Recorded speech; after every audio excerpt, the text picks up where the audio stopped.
Good afternoon friends, আজকের ব্লগটা এখান থেকে শুরু করছি। সকাল থেকে প্রচুর বৃষ্টি পড়েছে এখানে, এখন একটু থেমেছে। মেয়েকে নিয়ে চটপট করে ঘরে ঢুকে যাব। তো আজকের ব্লগটা এখান থেকে দেখতে থাকো, সাথে থাকো, পাশে থাকো, আর আমার চ্যানেলটাকে অবশ্যই সাবস্ক্রাইব করো। স্নান হয়ে গেছে, ছোটো মেয়েকেও স্নান করিয়ে দিয়েছি। এবারে দিদিসোনাকে খাইয়ে দেবো, আর ওদিকে রাই স্নান করতে যাবে। তো চলো, রাইকে চান করতে ঢোকানো মানে তো একটা যুদ্ধ। চান করতে যেতে চায় না, একদম বসে থাকে। দেখো দেখো বসেই যাচ্ছে। দেখো দেখো, দুই বোনে মিলে দেখো, এটা যুদ্ধ করতে হয় ওকে চান করতে পারানোর জন্য। আমি এখন ঋতিকসোনাকে খাইয়ে দেবো, তার আগে চটপট দেখিয়ে দিই আজকে কী রান্না হয়েছে। দেখো, ভাত, এখানে আছে একটা তেঁতুর তরকারি, উচ্ছে দিয়ে, আলু দিয়ে, মাছের তেল দিয়ে, আর এখানে আছে পাতলা মাছের হালকা ঝোল, পটল আর আলু দিয়ে আজকের এই মেনু। একদম হালকা রান্না, বেশ কিছু রান্না করাইনি দিদিকে দিয়ে, কারণ রায়ের বাবা পিকনিক গেছে।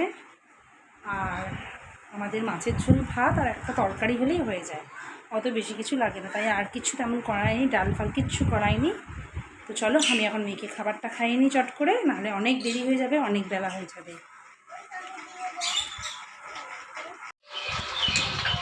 তো এখানে এখন দিদির ভাত মাখা হয়ে গেছে, ভাত আর মাছ। আমি চট করে খাইয়ে দেবো। দিদি আসো।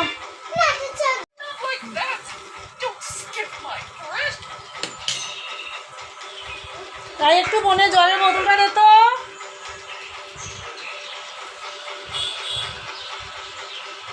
চটপট না, চটপট না, দেখ ওখানে ভরে রেখেছি।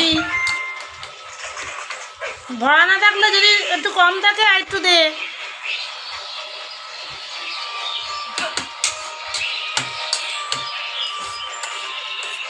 আর হ্যাঁ, গামলার জিনিস সব শুকনো, দেখ আছে কিনা। আর জল নেই, আর একটু দে। এদিকে দেখো, রিধি কেক নিয়ে এসছে ঘর থেকে, নিয়ে এসে দেখো পায়রাকে খাওয়াচ্ছে। ওদিকে কাক বসে আছে, কাককে খাওয়াচ্ছে, ছুঁড়ে ছুঁড়ে দিচ্ছে। দেখো অবস্থা, দেখো আজকাল নাকি পায়রাও কেক খাচ্ছে। বাহ, দারুণ জিনিস। গম খাচ্ছে, তার সাথে সাথে সবারই উন্নতি হয়েছে, এখন পায়রাও কেক খাচ্ছে। অপূর্ব, আমি এর আগে কোনো দিন দেখিনি পায়রা কেক খায়। তো বন্ধুরা, আমার ব্লগগুলো তোমাদের কেমন লাগে আমাকে অবশ্যই কমেন্ট করে জানিও, নাহলে আমি বুঝতে পারবো না তোমাদের ভালো লাগছে না খারাপ লাগছে।